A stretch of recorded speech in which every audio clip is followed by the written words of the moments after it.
रहमानिर्रहीम अल्हम्दुलिल्लाहि रब्बिल आलमीन व सल्लल्लाहु अला मुहम्मदिन व आलिहि अजमईन व लअनतु दाइमतु अला अदाइ मुहम्मदिन व आलि मुहम्मद अम्मा बाद वफ़क़नल्लाहु व इय्याकुम लिल इल्मि वल अमलि सालिहीन इंशाअल्लाह ताला। मसला नंबर है 1493। इज़ा वक़फ़ा बुस्तानन अला मन यतबर्रउ मिन औलादिही मसलन बिअदाइ दुयूनिहिल उर्फ़िय्या अव शरइय्या सहा वकज़ा इज़ा औक़फ़हा अला मन यक़ूमु मिन जीरानिही मसलन बित्तबर्रुइ बिअक्लि ज़ुयूफ़िही अव मऊनति अहलिही व औलादिही हत्ता फ़ी मिक़दारि नफ़क़तिल वाजिबति अलैहि लहुम फ़इन्नहु यसिहुल वक़्फ़ु फ़ी मिस्ल ज़ालिका।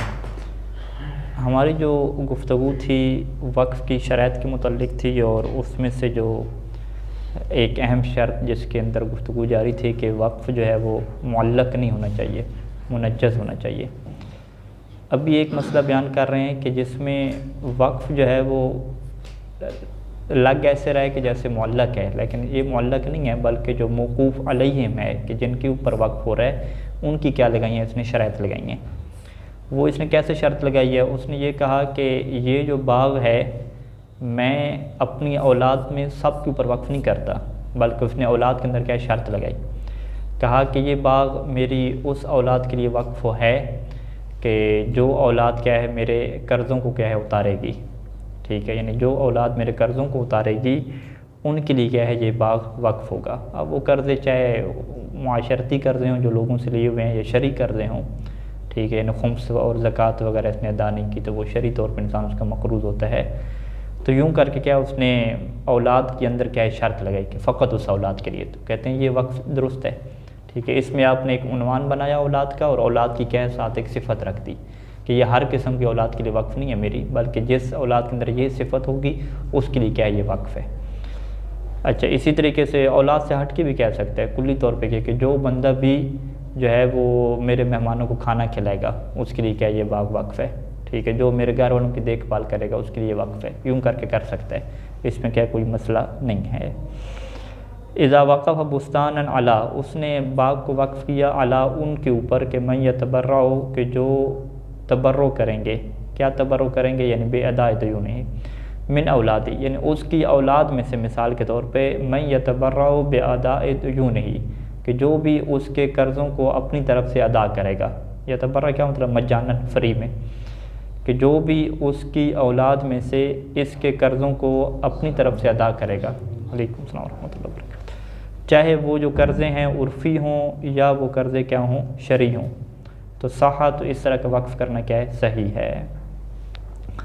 वक़ज़ा, और इसी तरीके से वक्फ़ सही है कि इज़ा औक़फ़हा अला कि जब बाग़ को वो वक्फ़ करे अला उनके ऊपर वक्फ़ करे कि मैं यक़ूमु मिन जीरानिही मसलन बित्तबर्रुइ बिअक्लि ज़ुयूफ़ी कि जो उसके पड़ोसियों में से मैं यक़ूनु बित्तबर्रु बिअक्लि ज़ुयूफ़ी जो उसके पड़ोसियों में से ये काम करे कि तबर्रु फ्री में खिलाए बिअक्लि ज़ुयूफ़ी इसके मेहमानों को क्या खाना क्या करे खिलाए, मुतबर्रे बने उसके लिए। और मऊनत अहलिही या इसके घर वालों के अखराजात को जो उठाएगा, व औलाद ही और इसकी क्या है औलाद के जो अखराजात को उठाएगा, तो वो यूँ कहता है कि ये घर ये जो बाग़ है ये बाग़ मैं उन पड़ोसियों के लिए वक्फ़ करता हूँ कि जो पड़ोसी मेरी औलाद और मेरे घर वालों का ख़र्चा क्या है अपनी तरफ से उठाएंगे।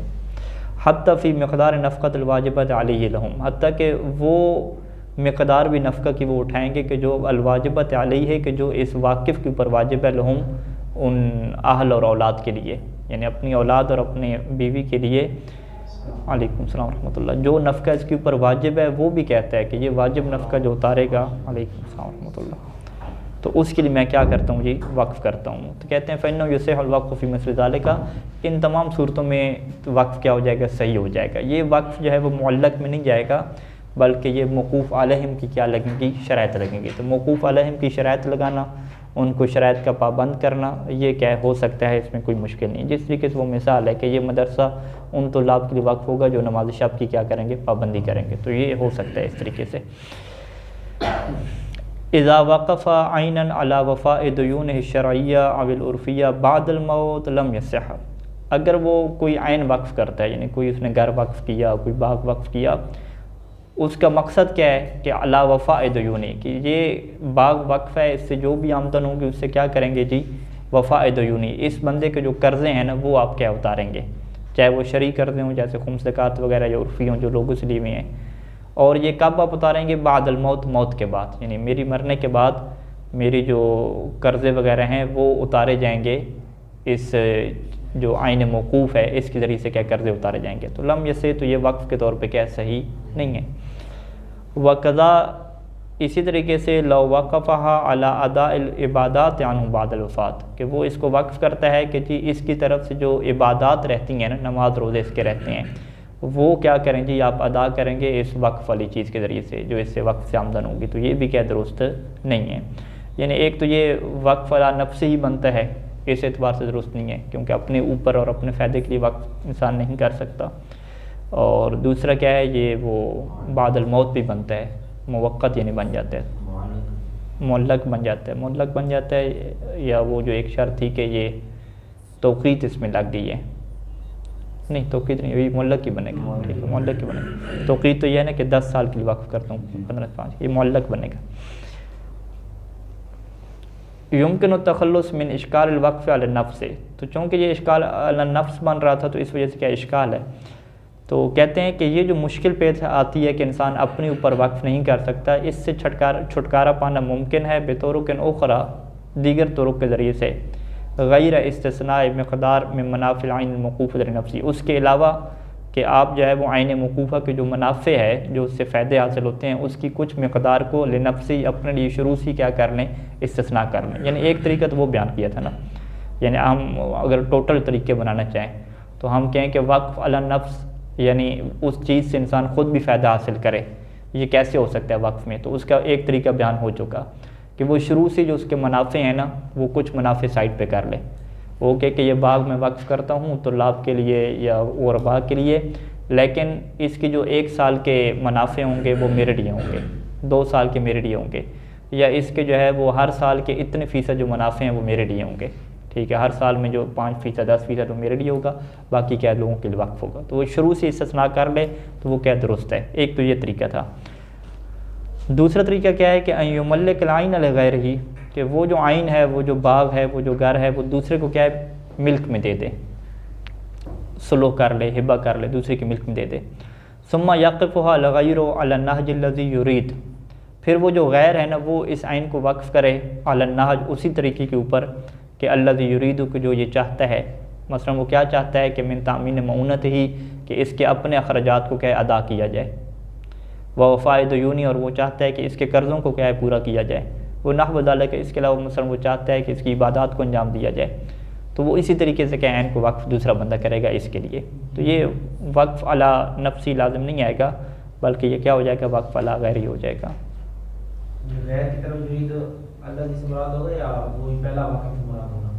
क्या चीज़, तामीन मऊनत वफ़ाए दयूनी, ये ज़मीर है, दूसरे गैर की तरफ पलटेंगे या पहला जो वाक़िफ़ तामीन मलिक और नहव लगाएंगे। तो आपको क्या लगता है किसकी तरफ पलटनी चाहिए?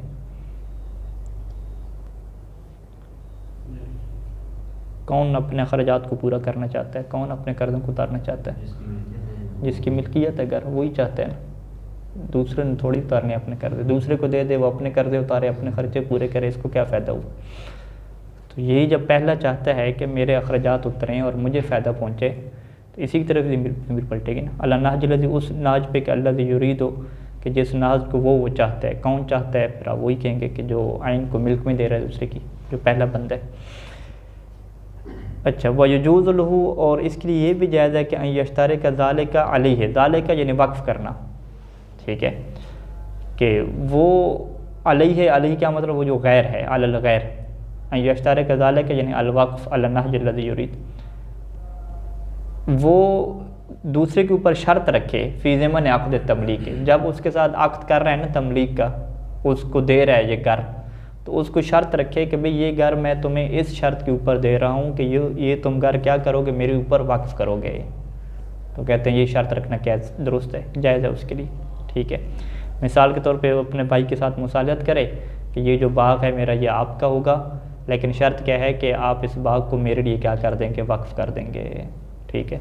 तो वो अगर कबूल कर लेता है तो ठीक है, ठीक है, अगर कबूल नहीं करता तो फिर ये किसी और को ढूंढ ले, ठीक है, क्योंकि उसको फ़ायदा तो नहीं मिलना ना इसको वक्फ करना। अच्छा, वमिनहा, और दूसरा तरीका क्या है कि युअज्जिरहा मुद्दतन व यजअलु लिनफ्सिही खियार अल-फस्ख, कि वो जो उसका घर है ना उसको वो इजारे पे दे दे, और इजारा पे भी क्या रखे, मुद्दत रखे, ठीक है जी। इजारा होती मुद्दत है, मुद्दत फ़िक्स करना होती है, ठीक है। मुद्दत फ़र्ज़ करें 5 साल के लिए घर क्या है, या 20 साल के लिए हम कहें, यानी ज़्यादा अरसे के लिए फ़ायदा हासिल करना चाहते हैं ना। 20 साल के लिए उसने अपना घर क्या दे दिया जी, इजारे पे दे दिया। उससे कहा कि आप 3 महीने का एडवांस दे दें, बाकी घर क्या आप अलग अलग देते रहिएगा। एग्रीमेंट क्या किया जी, 20 साल के लिए मैंने घर क्या इजारे पे दे दिया। वयजअलु लिनफ्सिही खियार अल-फस्ख, और उसने अपने लिए क्या रख दिया, खियार फस्ख भी रख दिया, इस 20 साल के अंदर जब भी मैं चाहूँगा मामला फस्ख भी कर सकता हूँ, ठीक है जी। अब यहाँ पे इजारे का कंसेप्ट हमारे यहाँ क्या है कि वो आइन और वो जो असल है वो इसकी मिल्क के ऊपर बाकी रहती है, लेकिन वो जो उसकी मनफ़ियत है उसका ये मालिक नहीं रहता। मनफ़ियत के उसके अंदर जो रहाइश है वो दूसरे की होगी, मनफ़ियत उसकी हो जाएगी, जो असल घर का मालिक है वो ये रहेगा, ठीक है। अब क्या इजारे वाले घर को इंसान वक्फ़ कर सकता है या नहीं कर सकता? वक्फ़ की तारीफ़ क्या है, तहबीसुल असल।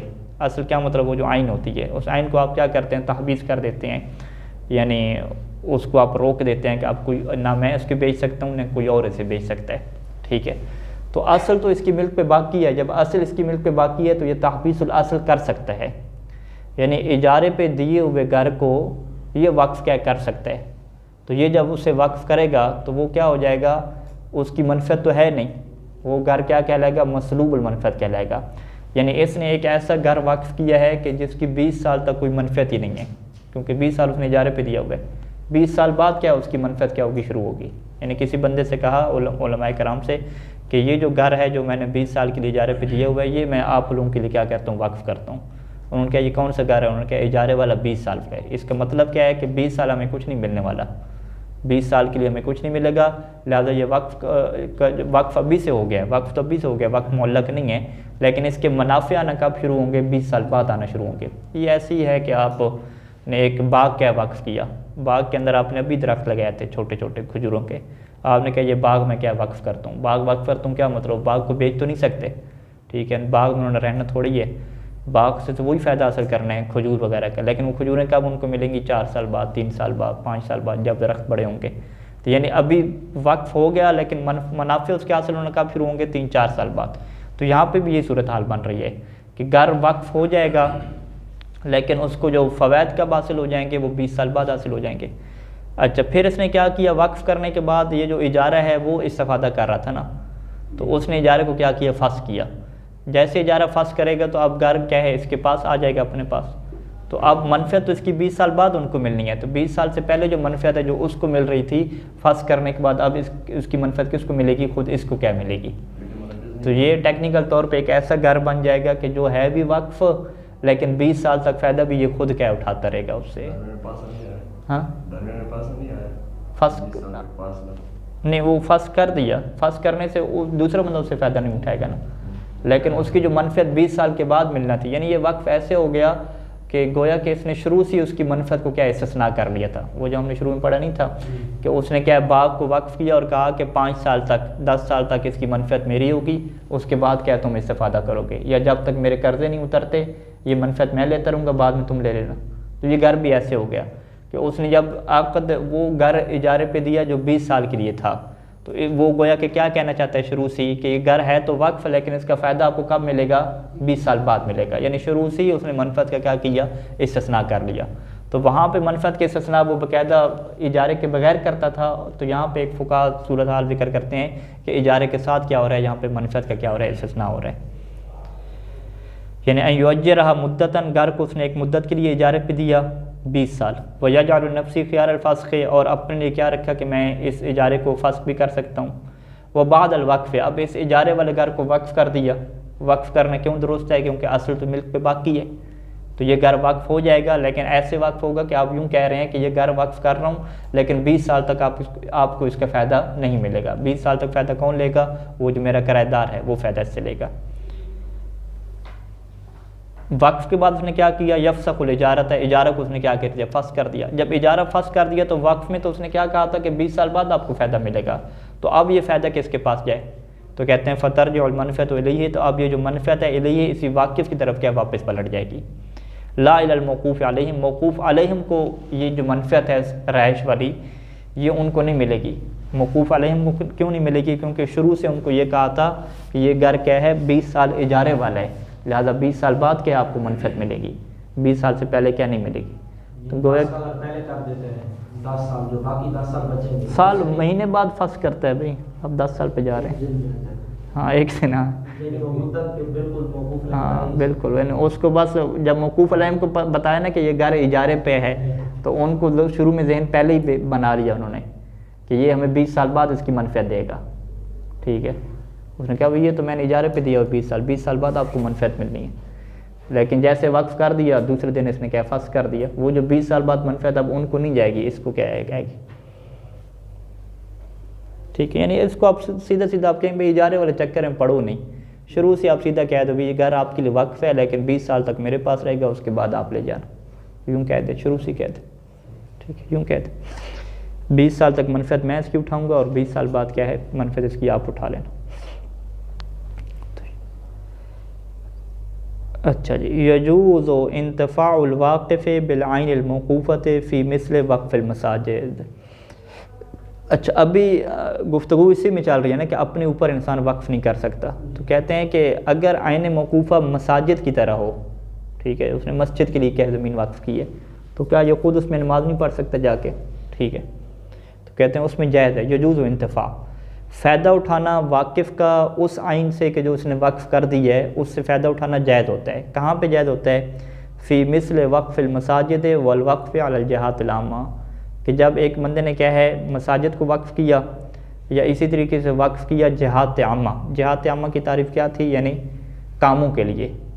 उसने वहाँ उसने कहा कि ये जो बाग में वक्फ़ कर रहा हूँ ताकि इसके ज़रिए से क्या है मजालिस अज़ाब बर्पा की जाए, मजालिस अज़ाब बर्पा की जाए। ख़ुद वो ख़तीब है, ख़ुद वो बैठेगा और फीस क्या वो ले लेगा। ठीक है, तो इसमें क्या, क्योंकि उसने वक्फ़ किया था ना कि मजालिस अज़ाब इससे बर्पा की जाएंगी, ये जहत आम थी। ठीक है, या इसने वक्फ़ किया कि ये जो है मैं वक्फ़ कर रहा हूँ ताकि जो है वो हर मीलाद पे जो है वो मोमिन को क्या खाना खिलाया जाए, तो ख़ुद भी जाके खाना खा लेगा। ठीक है, तो इसे क्या कहते हैं जहत अमूमी रखी थी ना, जहत अमूमी वो ख़ुद भी आ रहा था। वह कदल वक़्फ़ अलल अनामीन कुल्लिया, इसी तरीके से उसने वक्फ़ किया था अनामीन कुल्लिया के ऊपर। उन्वान कुल्ली क्या होता है? तुल्लाब, फ़ुक़रा, उलमा।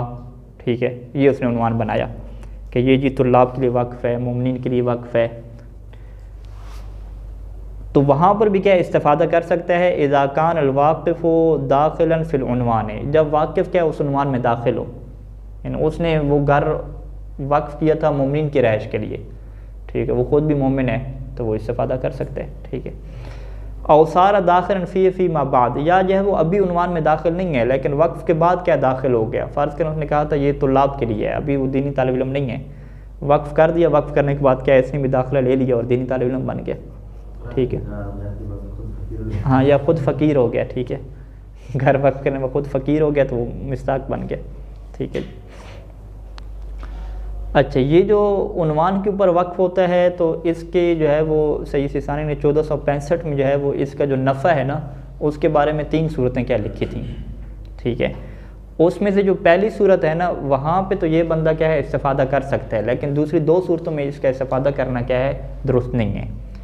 अब उस मसले को थोड़ा हम दोहराते हैं यहाँ पे ताकि ये चीज़ क्या वाज़ेह हो मसला समझने के लिए, कि जब भी आप कोई घर और मदरसा या कोई चीज़ वक्फ़ करते हैं तुल्लाब के लिए, फ़ुक़रा के लिए, मोमिनीन के लिए, तो मोमिनीन ने क्या है उस घर से फ़ायदा हासिल करना होता है।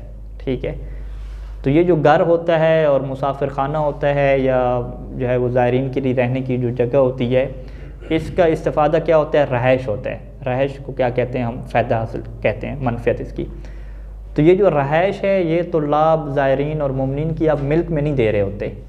मिल्क में ना देने का मतलब क्या होता है कि ऐसा नहीं है कि वो ज़ायरीन इस घर को मज़ीद आगे इजार पे देना शुरू कर दें, ख़ुद ना रहें, वो कहे कि ये हमारे लिए वक्फ़ है, ये जगह ज़ायरीन के, अच्छा हमारे लिए वक्फ़ है तो इसके अंदर जो रहाइश है उसके हम मालिक हैं। जब रहाइश के हम मालिक हैं तो वो जो रहाइश है वो हम किसी और को दे देते हैं आगे, हम जो मालिक हैं किसी और को हम फ्री में यहाँ पे रख लेते हैं। वो माल वगैरह ले आते हैं, मज़दूर ले आते हैं, उनको रख लेते हैं, क्योंकि जी ये हमारे लिए वक्फ़ है, हमारी रहाइश के लिए, तो रहाइश के हम मालिक हैं, तो लिहाजा हम किसी और को साथ रख लेते हैं। ठीक है, तो ये कहते हैं कि नहीं, ये जो मनफ़ियत है ना घरों के, ये मदरसे की और मुसाफिर खाने की, इसमें मनफ़ियत का मालिक नहीं बनाया जाता ज़ायरीन को और मुमिनीन को, तुल्लाब को। मनफ़ियत के वो मालिक नहीं होता, ख़ुद रहें तो ठीक, लेकिन वो मालिक नहीं है इसके। लेकिन बाज़ वक़्त क्या होता है कि चीज़ों में उनको मालिक बनाया जाता है मनफ़ियत का। जैसे बाग की जो है वो मिसाल है, बाग की मनफ़ियत रहाइश नहीं है, बाग की मनफ़ियत क्या है कि उसके जो फल वगैरह होंगे वो खाएँ पिएँगे, तो फल वगैरह उसने ख़ास करार दिए कि ये ज़ायरीन के लिए क्या इस बाग के फल होंगे।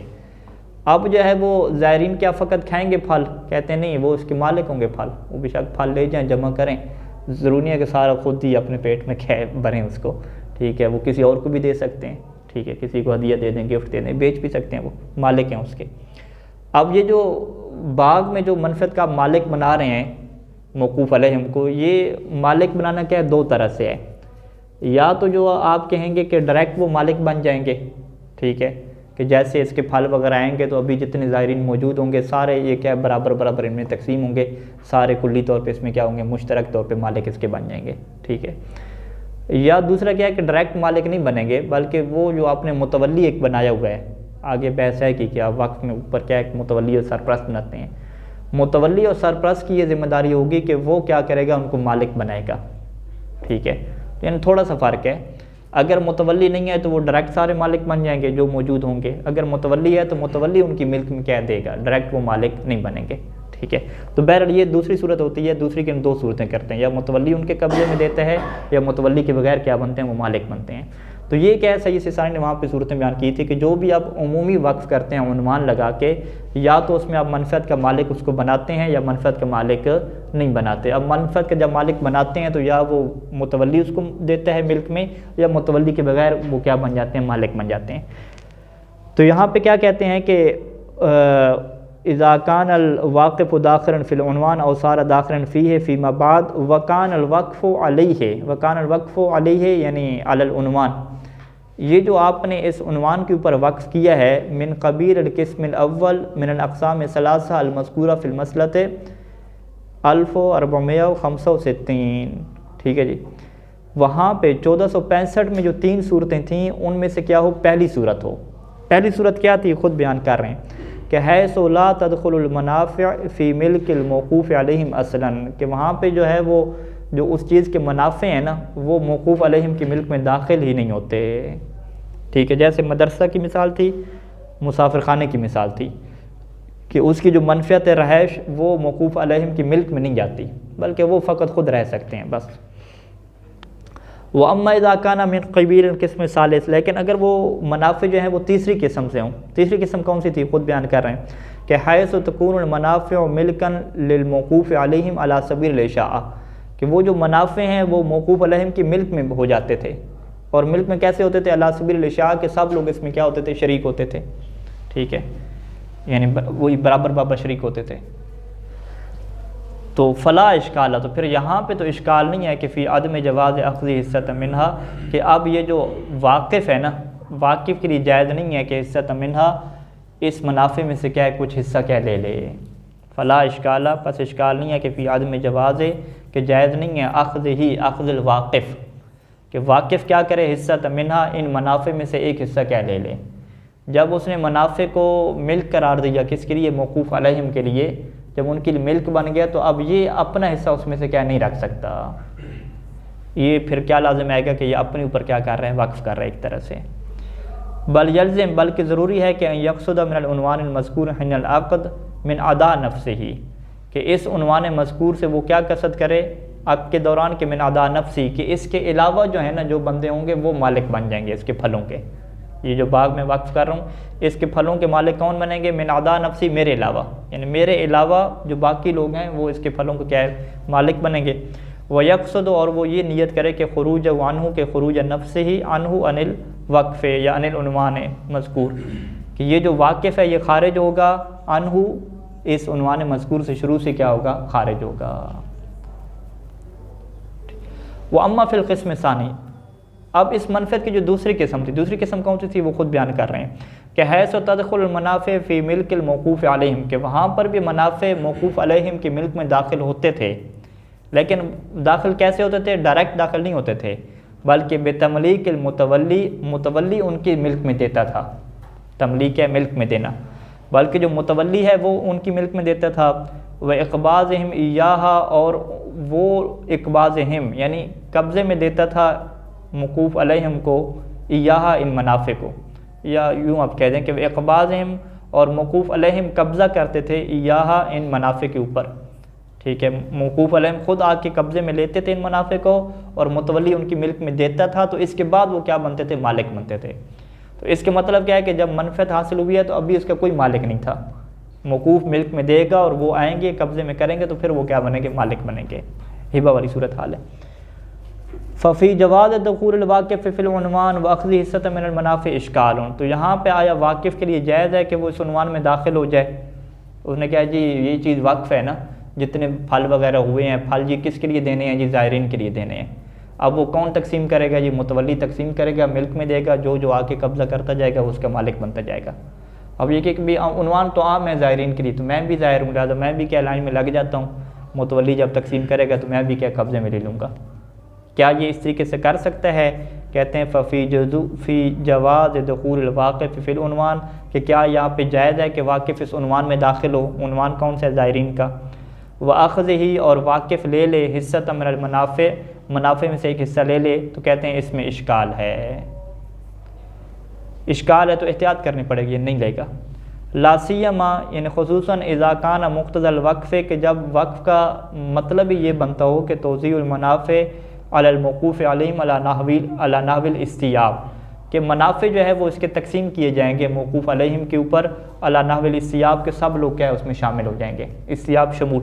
ठीक है, यानी शुरू से इसका मकसद क्या था? तभी इसके जो फल वगैरह होंगे वो हम क्या करेंगे? तकसीम करेंगे सब लोगों के अंदर। मकसद यही था, जब शुरू से उनका मकसद ये था कि सब लोगों के अंदर इनके मुनाफ़े तकसीम हम करेंगे, तो फिर वो खुद को उसके अंदर क्या रखेगा? तो ये लाजिम आ जाएगा कि ये अपने ऊपर क्या कर रहा है? ये वक्फ़ कर रहा है। फ़ला युतरक मुरात मुक़्तज़ एहतियात फ़ी ज़ालिका, तो इसमें जो भी एहतियात का तकाज़ा बनता है उसको तर्क ना किया जाए। तो एहतियात का तकाज़ा यही बनता है कि ये इन मुनाफ़े से इस्तिफ़ादा ना करे।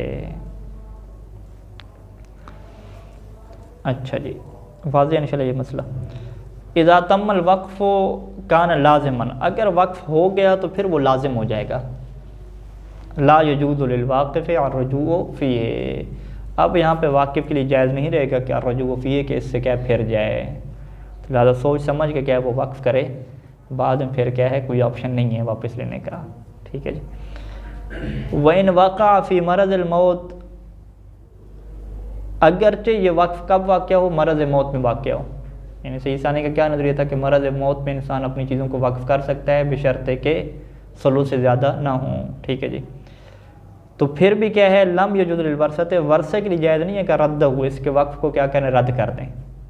वो कहेंगे नहीं ये हम इजाज़त नहीं देते, ये हमारी मीरास जा रही है, आप तो मर जाएंगे 4 दिन बाद, तो वो वारसों के लिए क्या ये जायज़ नहीं है। इल्ला वारसों के लिए कहाँ पे जायज़ है? फ़ी मा ज़ादा अला सलू से, जो सलू से ज़्यादा, तीसरे हिस्से से ज़्यादा जो वक्फ़ कर रहा है वहाँ पे वारिस इनकार कर सकते हैं कि हम इसकी इजाज़त नहीं देते। कमा तक़द्दम फ़ी किताबिल हाजर, जैसे कि किताब हाजर में क्या है गुजर चुका है। अच्छा जी। अल-फ़स्ल सानी फ़ी शराइतिल वाक़िफ़, दूसरी फसल यहाँ पे लिखी है कि वाक़िफ़ जो वक्फ़ करने वाला है उसकी क्या शराइत कौन सी हैं। तो यहाँ पे सही सानी के मुताबिक वही जो अमूमी शराइत चलती हैं कि बालिग़ हो, आकिल हो, अपने इरादे और क़स्द से करे, किसी ने से मजबूर ना किया हो, ये शराइत क्या हैं अमूमी तौर पे चलेंगी। मुसलमान होना क्या शर्त नहीं है वाक़िफ़ का, काफिर बंदा भी क्या वाक़िफ़ बन सकता है। ठीक है जी, यानी काफिर बंदा भी मस्जिद के लिए क्या ज़मीन दे सकता है। ठीक है। युतबर फ़िल वाक़िफ़, वाक़िफ़ में क्या मोतबर है? अल-बुलूग़ हो, कि वो बालिग़ हो, आकिल हो, इख्तियार हो, इख्तियार यानी कि मुकर्रह ना हो, कोई ज़बरदस्ती उससे काम ना करवाए। वल-क़स्द, और अपने इरादे और इख्तियार से करे, यानी भूल के ना कर जाए, नींद में ना हो। वअदमुल हजर अन तसर्रुफ़ फ़िल मौक़ूफ़, और जिस चीज़ को वक्फ़ कर रहे हैं ना उसके अंदर तसर्रुफ़ करने के ऊपर पाबंदी ना लगी हुई हो शरीयत की तरफ से। और पाबंदी वो क्यों लगती है? या तो सफ़ा इनकी वजह से लगती है, ये बंदा सफ़ी था और फलस या इतना ज़्यादा मक़रूज़ हो गया कि वो जो मक़रूज़ हज़रात थे उन्होंने हाकिम शहर को क्या कि पाबंदी लगवा दी कि अब ये अपनी चीज़ें क्या नहीं बेच सकता। तो तो ये क्या शराइत रहेंगी। बस जब बलूगत की शर्त है तो फ़ला जैसे वक्फ़ सभी बच्चा क्या वक्फ़ नहीं कर सकता। इन बालग आशरन अगरचे 10 साल का हो जाए, मेरे ख्याल में 10 साल का बच्चा वसीयत शायद कर सकता है लेकिन वक्फ़ क्या नहीं कर सकता।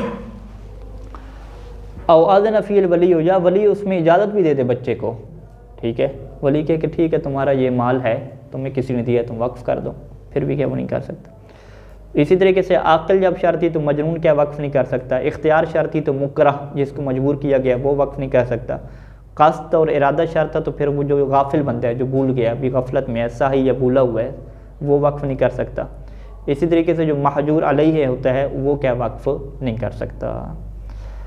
नाम इज़ा औसत सबियो, लेकिन अगर बच्चा वसीयत करता है, वसीयत उस क्या करता है कि मैं यूक़फ़ा मिल्कुहु बाद वफ़ातिही, वसीयत यूँ करता है जी इसकी जितनी मिल्क है इसकी वफ़ात के बाद क्या वक्फ़ कर दी जाए। ये वसीयत उसने की, वक्फ़ किया नहीं है, वसीयत की है कि मेरे मरने के बाद मेरी जितनी मिल्क है वो क्या वक्फ़ कर दें। भी कहाँ पे वक्फ़ करें, अला वजूहिल खैर, जो खैर के काम हैं उनके ऊपर वक्फ़ करें, अविल मुबर्रत या बिर से जो नेकी के काम हैं उनके ऊपर क्या वक्फ़ करें, औल अरहामी या इसके जो रिश्तेदार बनते हैं अरहाम, और अक़रबा या इसके जो करीबी हैं, ठीक है, उनके ऊपर वक्फ़ करें। वकाना कद बलग आशरन, और ये बच्चा क्या है 10 साल का भी हो चुका हो, वाक़ला और मजनून भी ना हो, समझदार भी हो, तो नाफज़त वसीयत कमा तक़द्दम, तो यहाँ पे उसकी वसीयत क्या हो जाएगी, नाफिज़ हो जाएगी उन्हीं शराइत के मुताबिक जो पहले क्या हैं गुजर चुकी हैं। ला युश्तरत फ़िल वाक़िफ़ अल-इस्लाम, जो बंदा वक्फ़ करने वाला है उसके अंदर इस्लाम शर्त नहीं है कि आप कहेंगे मुसलमान होगा तो तभी क्या ये चीज़ वक्फ़ होगी, वगरना क्या ये चीज़ वक्फ़ नहीं होगी। फ़यसे हो वक्फ़ुल काफ़िर, बस काफिर बंदा वक्फ़ कर सकता है इज़ा कान वाजिदन लिसारे शराइत, जब ऊपर वाली जो ऊपर शराइत हैं इसके अंदर मौजूद हों, यानी काफिर बालिग है, आक़िल है, अपने इरादे और कस्द से वक्फ़ कर रहे हैं, चाहे वो मस्जिद के लिए वक्फ़ कर रहे हैं, इमाम बारगाह के लिए, तो वो वक्फ़ कर सकता है, इसमें क्या कोई इशू नहीं है। एक मसला पढ़ लें, एक मसला आसान है। अल-फ़स्ल सालिस फ़ीमा यतअल्लक़ बिल-मुतवल्ली वन-नाज़िर, मुतवल्ली और जो नाज़िर होता है, मुतवल्ली का लफ्ज़ उर्दू में भी चलता है हमारे यहाँ, ठीक है, मस्जिद का मुतवल्ली, इमाम बारगाह का मुतवल्ली, ठीक है। तो ये मुतवल्ली और नाज़िर के मुतल्लिक़ मसाइल हैं। सबसे पहले से ईसानी ये फरमाते हैं कि यजूज़ु लिल-वाक़िफ़ फ़ी वक़्फ़ि ग़ैर अल-मस्जिद, मस्जिद का तो जो है मुतवल्ली हो ही नहीं सकता, ठीक है, बात ही ख़त्म कर दी कि वाक़िफ़ के लिए जायज़ है फ़ी वक़्फ़ ग़ैर अल-मस्जिद के, मस्जिद के अलावा जिन चीज़ों को वक्फ़ करता है उसमें वाक़िफ़ के लिए ये ऑप्शन होता है कि यजअल तौलियत अल-वक़्फ़ व नज़ारत लिनफ़्सिही, कि वो वक्फ़ की जो तौलियत है, जो सरपरस्ती है वो करार दे, और उसकी जो नज़ारत है, देखभाल, वो करार दे, किसके लिए करार दे, लिनफ़्सिही, अपने लिए करार दे। वो कहे कि ये मदरसा, ये घर मैं वक्फ़ कर रहा हूँ लेकिन इसकी जो देखभाल है वो मैं ख़ुद क्या किया करूँगा, मादाम अल हयात, जब तक मैं ज़िंदा रहूँगा, और इला मुद्दत, या इतनी मुद्दत तक, ठीक है, 10 साल तक, मुस्तक़िलन और मुश्तरकन मा गैरी, मैं ख़ुद मुस्तकिल इसका मुतवल्ली हूँगा या मेरे साथ क्या है 2 बंदे और भी शरीक होंगे। वक़ज़ा यजूज़ु जालुहा लिल-ग़ैरि कज़ालिक, और इसी तरीके के लिए जायज़ है इसके लिए कि जालु तौलिया, कि ये तौलिया करार दे किसके लिए, लिल-ग़ैर, अपने के अलावा, अपने अलावा किसी और बंदे को क्या उसका सरपरस्त क्या बना दे। कज़ालिक इसी तरीके से क्या मतलब, यानी उसकी पूरी ज़िंदगी तक बनाए या एक टाइम उसको दे दे, या उसको अलग बनाए, या उसके साथ कोई और भी क्या बंदे शरीक कर रखे। बल यजूज़, बल्कि यही भी जायज़ होता है कि यजअल अम्र तौलियत, कि ये जो तौलियत का जो मामला है, तौलियत का मामला कैसे कहते हैं, यानी वली बनाना, किसी को सरपरस्त बनाना, कि ये जो किसी को सरपरस्त बनाने का मामला है ना, ये वो अपने लिए करार दे या किसी और बंदे के लिए करार दे। यानी इसका मतलब क्या निकलेगा, मतलब ये निकलेगा कि बअन यकून अल-मुतवल्ली कुल्लु मन युअय्यिनुहु नफ्सुहु, कि इसका मुतवल्ली कौन बनेगा, इसका मुतवल्ली हर वो बंदा बन सकता है कि मन युअय्यिनुहु नफ्सुहु, कि जिसको ये बंदा क्या करेगा, मुअय्यन करेगा। इसे क्या कहते हैं, अमर तौलिया, कि वली बनाने का जो अमर है, इख्तियार है, वो इसके हाथ में होगा। यानी या वो ख़ुद इसको मुअय्यन करेगा जिसको वो मुतवल्ली बन जाएगा, और ज़ालिका शख्स, या फ़लाँ बंदा, ठीक है, उसको दे दिया कि फ़लाँ मौलाना साहब हैं, इनको हम ये इख्तियार देते हैं कि ये इस मदरसे का और इस मस्जिद का जिसको सरपरस्त बनाएंगे वही क्या होगा, इस मदरसे का क्या सरपरस्त बनेगा। बल यजूज़, बल्कि ये भी जायज़ है कि यजअल तौलियत लिशख़्सिन, कि उसकी अभी ज़िम्मेदारी जो है वो किसी और बंदे के लिए लगा दे कि अभी तुम क्या इसके सरपरस्त हो। वयजअल अम्र तअयीन मुतवल्ली बादहू, और कहे कि तुम्हारे बाद जो इसका मुतवल्ली को मुअय्यन करना है ना, वो क्या बेयदी, ये मेरे हाथ में रहेगा, ये मेरा इख्तियार रहेगा कि मैं किसको कोई सरपरस्त इसका बनाता हूँ। वहाँ कदा कुल्लु मुतवल्लिन, और इसी तरीके से ये भी हो सकता है कि वो यूँ कहे कि कुल्लु मुतवल्लिन युअय्यनुल मुतवल्ली बादहू, कि जो भी इसका मुतवल्ली मौलाना साहब बन रहा है वो अपने जाने के बाद क्या किसी और को इसका क्या मुतवल्ली बना सकता है, और वो यूँ मौलाना साहब अपनी औलाद को बनाते रहेंगे। तो ये सिस्टम क्या चलता रहे। सल्लल्लाहु अला मुहम्मद व आलिहि अजमाइन।